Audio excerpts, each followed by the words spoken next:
Ghusl is of three types. Number one, which is fard, meaning compulsory.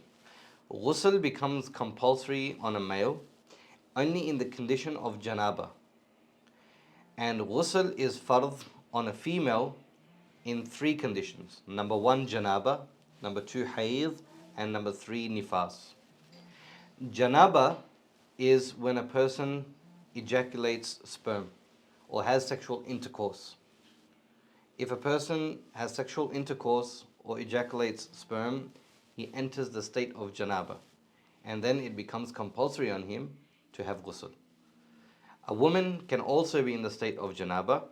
Hayd means that when she is in the state of her menses, when she's on her periods, then once her periods end, it is compulsory that she has to have ghusl.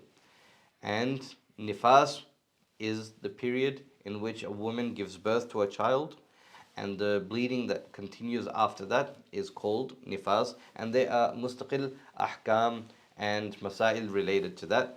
But for the time being, we need to understand that if a woman enters in one of these three states, then the ghusl becomes mandatory, it becomes wajib, and it becomes compulsory for her to do ghusl. Ghusl is also compulsory when a person dies. It is compulsory, it is mandatory on the living to give ghusl to the deceased. Ghusl becomes fard due to discharge of mani, sperm. And wudu breaks due to discharge of madhi and wadi, which we will cover later on. And ghusl, if madhi or wadi discharges, then a person, it does not become mandatory to do ghusl on that person. Now, mani is called the substance that comes out when a person has the desire and engages in sexual relationship. Madhi are the drops of fluid which come out when a person has the desire and begins to engage in sexual relationship, and the desire increases due to this. So you would say this is pre-ejaculation, the liquid which comes out pre-ejaculation.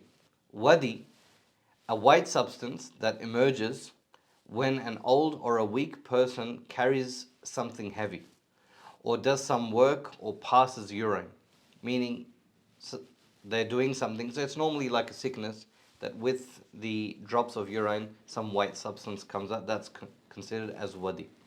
So if a person releases wadi, then ghusl does not become compulsory on him. So this is the first type of ghusl, which is fard. The second type of ghusl is the sunnah ghusl. It is sunnah to perform ghusl on a Friday, Eid al-Fitr, Eid al-Adha, before doing the ihram, and on the day of Arafah. It is mustahab to perform ghusl at the time of fear, on returning from a journey, at the time of a storm, at the time of the sun or the moon eclipse.